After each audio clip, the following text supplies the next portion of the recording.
Self printed super net Kota ഫാബ്രിക്കിൽ silk thread embroidery വരുന്ന സൽവാസാണ് ഈ ഒരു വീഡിയോയിൽ നമ്മൾ കാണാനായിട്ട് പോകുന്നത്. ഇതിൻ്റെ കളർ കോമ്പിനേഷൻസ് ആണ് ഇതിനകത്ത് ഏറ്റവും എടുത്തു പറയേണ്ട ഫാക്ടർ. നമുക്ക് ഡീറ്റെയിൽ ആയിട്ട് കണ്ടു നോക്കാം. ലൈലാക്ക് ഷെയ്ഡിലുള്ള self printed super net Kota ഫാബ്രിക്കിൽ ഇങ്ങനെ യോക്കിൽ ടെർക്കോയിഷ് ഗ്രീൻ ഷെയ്ഡിലുള്ള സിൽക്ക് ത്രെഡ് എംബ്രോയിഡറിയും ബ്ലോക്ക് പ്രിന്റുമാണ് ഇതിന് വന്നിട്ടുള്ളത്.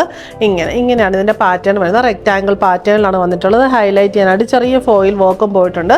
സെയിം പാറ്റേൺ ഓഫ് എംബ്രോയിഡറി തന്നെ സ്ലീവ്സിൻ്റെ ബോർഡറിലും നല്ല വീതിയിൽ കൊടുത്തിട്ടുണ്ട്. ടെമ്പിൾ ബോർഡറും വരുന്നുണ്ട്. ആ ടെർക്കോയിഷ് ഗ്രീൻ ഷെയ്ഡിലുള്ള സോഫ്റ്റ് കോട്ടൺ ആണ് ബോട്ടം വന്നിരിക്കുന്നത്. ദുപ്പട്ട വന്നിരിക്കുന്നത് ഡബിൾ ഷെയ്ഡഡ് ആണ്. Lilac and turquoise combination chiffon ഫാബ്രിക്കിലാണ് വന്നിട്ടുള്ളത്. ഇവിടെ ലൈലാക്കിൽ ടെർക്കോയിഷ് ചെറിയ എംബ്രോയിഡറി ബുട്ടാസ് പോയിട്ടുണ്ട്. ഓൾ ഓവർ ഇങ്ങനെ ടെമ്പിൾ ബോർഡറും silk thread embroidery block print ബോർഡറും എംബ്രോയിഡറിയും വരുന്നുണ്ട്. എലഗന്റ് ആയിട്ടുള്ള നല്ലൊരു ഡെയിലി വെയർ കളക്ഷൻ ആണ്. നെക്സ്റ്റ് വൺ വരുന്നത് ഈ ഗ്രീൻ ഷെയ്ഡിലുള്ള self printed super net Kota ഫാബ്രിക്കിൽ യെല്ലോ എംബ്രോയിഡറി ആണ് വരുന്നത്. ഇത് ഫ്രണ്ട് ആൻഡ് ബാക്ക് യോക്കിൽ ഈ സെയിം എംബ്രോയിഡറി വരുന്നുണ്ട്. സ്ലീവിലും വരുന്നുണ്ട്. പിന്നെ ദുപ്പട്ടയിലും ഫുൾ ബോർഡറിലും ഈ സെയിം എംബ്രോയിഡറി ആണ് വന്നിരിക്കുന്നത്. ദുപ്പട്ടയുടെ ഫാബ്രിക്കും വരുന്നത് ടോപ്പിൻ്റെ സെയിം ഫാബ്രിക് തരണം. ആക്ച്വലി ഇതൊരു യെല്ലോ ഗ്രീൻ മിക്സ് ആയിട്ടുള്ള ഡബിൾ ഷെയ്ഡഡ് ഫാബ്രിക്കാണ് വരുന്നത്.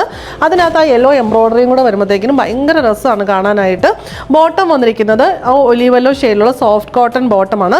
നമുക്കൊരു ചെറിയ ഫംഗ്ഷൻ വെയർ ആയിട്ടും റെഗുലർ വെയർ ആയിട്ടും ഒക്കെ യൂസ് ചെയ്യാൻ പറ്റിയ നല്ലൊരു സൽവാർ സെറ്റാണ്. ഇതുപോലുള്ള ഒരുപാട് കളക്ഷൻസ് നമ്മുടെ സ്റ്റോറിലും ഓൺലൈനിലും അവൈലബിൾ ആണ്. സ്റ്റോറിൻ്റെ ലൊക്കേഷൻ വരുന്ന പാലാത്തോടുപുഴ റൂട്ടിൽ കരിങ്കുന്നം.